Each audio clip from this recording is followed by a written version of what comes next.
I'm gonna knock you out. Mama said knock you out. Today, talking about boxing. They call it the sweet science. Now, some people call it the sweet science because they're making fun of it. They don't feel like there's any science to it. I want to show today what goes into boxing. And your movement, your balance, your offense, your defense, knowing your opponent. All this takes into consideration it's more than just some brawn and a thick skull that's going to get you through a boxing match and winning. So, I've boxed for several years. After about 4 or 5 years of boxing, I helped my coach, Coach Gallegos, start training some of the new people that would come in and want to learn this sport. I also taught it at a rec center for about a year. I'm going to go through 3 things today. First is going to be body posture. Second is going to be punches. And third, we're going to put those 2 things together to make combinations. So, going through the first thing, body posture. We're going to pretend there's a line that goes straight across at our toes. What we want to do is take, if you're right-handed, I'm right-handed, take your right foot, move it back about a foot. And I keep my feet shoulder width apart, move that foot off that line about a foot, and then turn my toes 45 to the line. It's going to bring my lead shoulder facing my opponent. I want to keep the weight on the balls of my feet and a little bit further on the front rather than the back. Knees bent, good balance, movement, hands up, cover that face. Now slip some punches. Slipping punches that come straight at us. Slip, slip. Punch comes by us this way. You see my shoulder comes forward a little bit. It's my back shoulder. And slip the other way. Again, punch is coming by my face. This isn't a big movement. You want to keep it small. So when the punch comes by you, one side or the other, you can counter quickly. Going under, another way to avoid punches. We make a U, one side or the other. Again, we're going to bring those shoulders with us as we move. This is going to set up our other movement and our other combinations. Under, my back shoulder came forward. Under, my front shoulder is still forward. Now we know how to avoid a couple punches. Let's throw punches. Our punches are numbered 1 through 6. All our odd punches are our lead hand. All our even punches are our back hand. You're going to hear a lot about the jab. Jab is punch number 1. It's with the lead hand, odd. We're going to move the hip just a little bit. You see it's like just a little twitch. Throw it out. Palm down.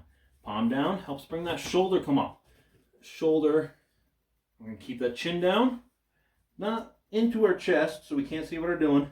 But we're looking forward still. But our chin is just tucked a little bit underneath. So if we do get countered, hopefully the counter comes, hits our shoulder, and glances off. And we don't get caught in the chin. Everybody knows, Glass Joe, you get caught in the chin. Whoop, whoop, whoop, whoop, whoop, whoop, whoop. Down you go. Jab. Palm down, shoulder up, hip just a little bit. I'm making this sound. That way also I tighten my stomach up. And that sound's going to remind me. Tighten the stomach.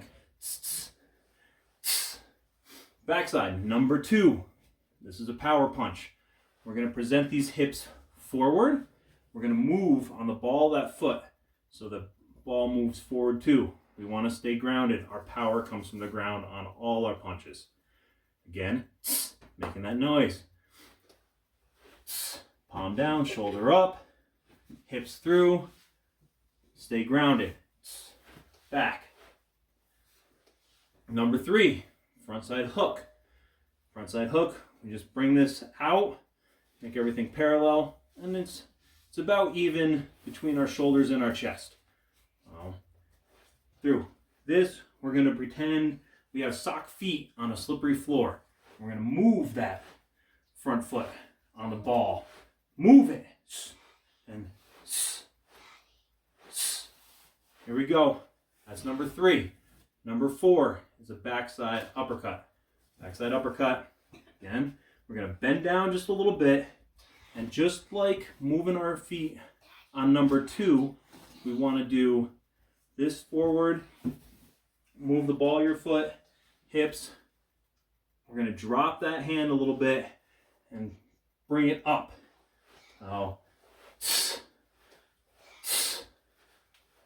number 5. Number 5 is going to be the front side uppercut. Front side uppercut, again, we're going to drop it down a little bit. This is going to be a quick uppercut. There's not going to be as much power as that backside.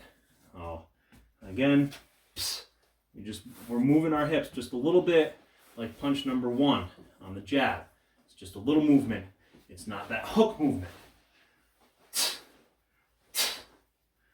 Number 6. Number 6 you're not going to see a lot. It looks like a haymaker. It's a backside hook.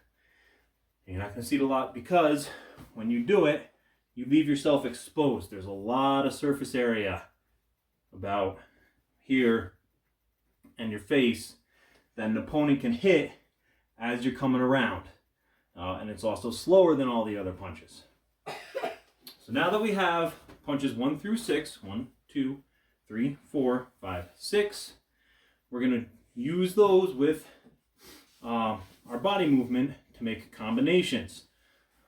Start 1, 1, 2. Jab, jab, cross. Now we're going to go into 1, 2, 3. Jab, cross, hook. Let's get some movement in there. 1, 2, 3, under, 3, 2, 3. Now let's go 1, 1, 2, under, 2, 3, under, 3, 2.